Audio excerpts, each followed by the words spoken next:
తెలుగుదేశాన్ని ఈయనే గెలిపించాడట. అరే అరే అరే అరే బుద్ధున్నోడు ఎవడైనా అలాగంటాడా? ఎన్టీ రామారావు గారు స్థాపించిన తెలుగుదేశం పార్టీ 45% ఓట్లున్న తెలుగుదేశం పార్టీ, నేనే ఎప్పుడు తెలుగుదేశం పార్టీని గెలిపించలేదే. 2014లో 18 మీటింగులు పెట్టి 5%తో వాళ్ళు ఓడిపోతుంటే 5% ఓట్లు వేయించాను. చంద్రబాబు నాయుడు గారు వచ్చారు, 5% నేనే వేయించింది. 18 ఇంత పాపులారిటీ ఉన్న మనుషుడు ఈ తెలుగు రాష్ట్రాల్లో కానీ దేశంలో కానీ ప్రపంచంలో కానీ ఉన్నాడా?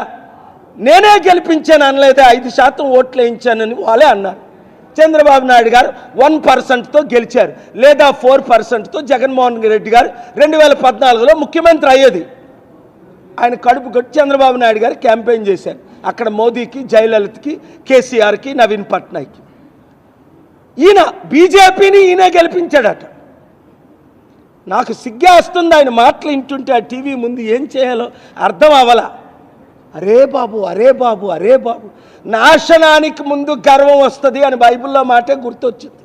ఈయన నాశనం అయిపోవడానికి ఇంత గర్వం వచ్చిందా, ఇంత అహంకారం వచ్చిందా? 8